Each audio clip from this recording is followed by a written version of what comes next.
Hey, what's up guys? This is T-Bone here. Welcome back to the episode of playing Gemstone Legends. In today's video, I'm going to talk about the two legendary relics that you can earn from the event, Night of Blood Red River. And so the first one of the two is going to be Gauntlet of Thorns. This one is available at 2,400 points, and this is a really good relic actually. Now this does have a faction requirement where you can only use it on the Empire faction. I'm going to show you a couple of heroes this would be really good for. If you take a look at the skills, it increases defense and attack and ignores defense, and then you also get additional damage when you have more defense on your hero. And so that's the first one. I will show you who I think are really good for this and then show you it in action. And then the Staff of Misery is the one that you get at the 8,000 point mark. This one is all about casting silence and reducing resistance. So you can see you increase the accuracy for your hero that's using it. You have a 100% chance to inflict silence for 2 turns, and then it also decreases the resistance of your enemy for every positive stat that your hero has. And so silence is one of those skills that can be really effective and really helpful in arena, but this one does have another restriction, and that is you can only use it on the Slavs faction. So let's take a look at the heroes I have, and I'll show you who I have them on. So we'll talk about the Gauntlet of Thorns first. You'll notice that I have it on Odile. For me, out of all the heroes in the Empire faction, I think that she actually gets the most benefit here because she can deal the most damage. I always look for ways to deal as much damage as I can with my heroes, and Odile is one that already deals a lot. With this, she just does an amazing amount of damage. You might feel like it's weird that I'm using it on a hero that is focused on attack.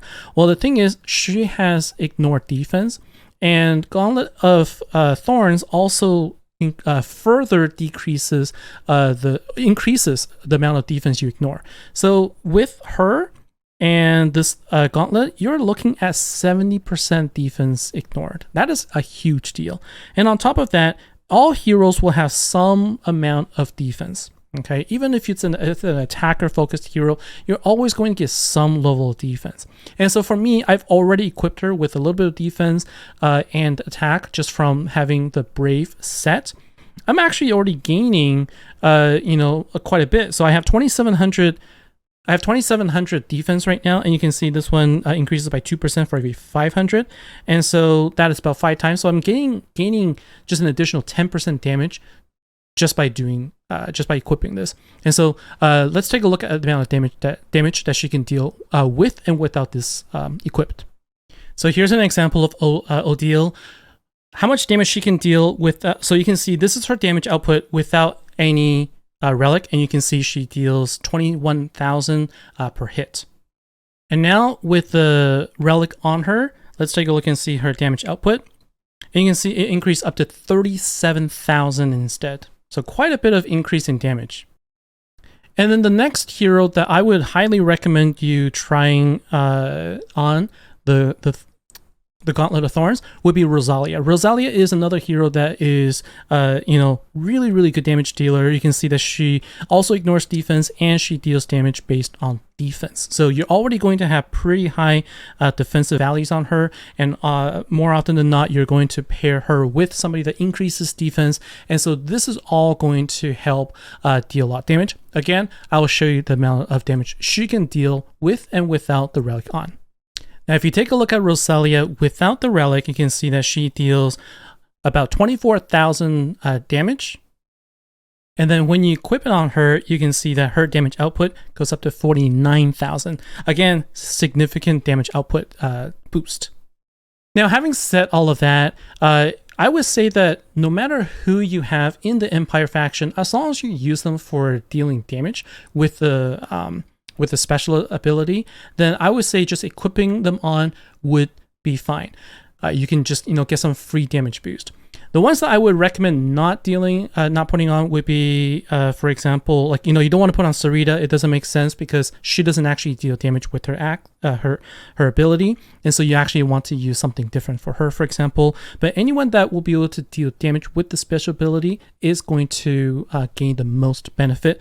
So I showed you, Odile and Rosalia. I don't have him right now, but like Tharlik is another one that is going to be really good. So if you took a look at the Empire faction, for the rare hero, Tharlik is another one that will benefit a lot, again, because he does deal damage based on defense. He's used quite often in wars, and so it is another good option to have. Now let's talk about the Staff of Misery. So it only works on the Slavs faction. So who should you actually put it on? Now, because this particular relic is not going to deal any damage, it is going to inflict silence and reduce the resistance. It works very well for heroes that don't need to deal damage but is focused on support. The reason I say this is because you kind of want to keep those heroes that are dealing damage. You want to free up this relic spot for them to use something different so they can further increase their damage output. This one is going to inflict silence, and so you want a support hero that typically isn't really doing anything else anyway to have this. Streetbog actually is a great option. I'm going to show you how he works. So let's take a look at the video first. Now let's take a look at Streetbog in action with the Staff of Misery equipped on him. So we're going to join the fight and take a look what happens at the very beginning. So at the beginning of his turn, you'll see that he immediately casts Silence on the enemy with the highest accuracy. Silence is actually one of those skills that is really useful in many situations, especially in Arena. And so having Streetbog, who typically goes fast, typically goes first, having the ability to actually cast it is going to be really, really cool. And you can see that he does get some accuracy boost as well. And he will be able to land more often than not, even though you don't typically think of Streetbog as an accuracy hero. I found it actually works really well, and it could be a good surprise or not so good for your opponent, but it does sometimes surprise your opponents when they're not expecting this. So Silence is actually a very effective tool to have, and so I think that it is a relic that makes a lot of sense for him, even though some of the other heroes can benefit from it as well. All right, so you can see here, I don't actually have a huge amount of accuracy on Streetbog, but I can use the relic, I can get some benefit, and you can see that he can actually land. And because Streetbog is typically a hero that you're going to build as a speedy hero, he's going to often go, if not first, he's going to go relatively quickly in the beginning of the turns. So that allows you to silence your enemy from the beginning. And so he makes a lot of sense for me anyways, compared to all the other heroes. I originally thought about putting it on Morena, but as I mentioned, heroes like mages that deal damage based on their skills benefit more from other relics. I'll talk more about these other relics in the future, but for example, I put Murderous Fancy on Morena. And so putting the Staff of Misery on her just kind of wouldn't make sense. And, Perrin, all these other damage dealers, you don't want to use up the relics spot for this. You could also consider putting on Helica, for example. Helica is another hero that gets used really often. And really, this is going to be mostly in a PvP or in the war type situations. And so I would recommend putting it on heroes that are more support. Rapunzel is probably going to be one of those heroes that, if you use her, you're probably, you could probably get away with using her to silence others as well. But I find that Streetbog is going to be your best bet, because I will guarantee you 95% of the people are running Streetbog already, whether it's in Arena or in Wars, and so you might as well take advantage of it and put it on him, because you're definitely going to make it difficult for people in the Arena, and I expect to see this happen more often as the event goes on. So that's going to be it for me for today for this video. Hopefully this helps you understand how these relics work and who you should consider putting them on to benefit, to maximize your benefit. Let me know what you think in the comments below, and I will talk about the other relics in the future videos as well. Just wanted to keep this one straightforward, to the point for these two. So that's going to be it for me for today. Thank you very much. Take care, and I'll see you next episode. Bye now.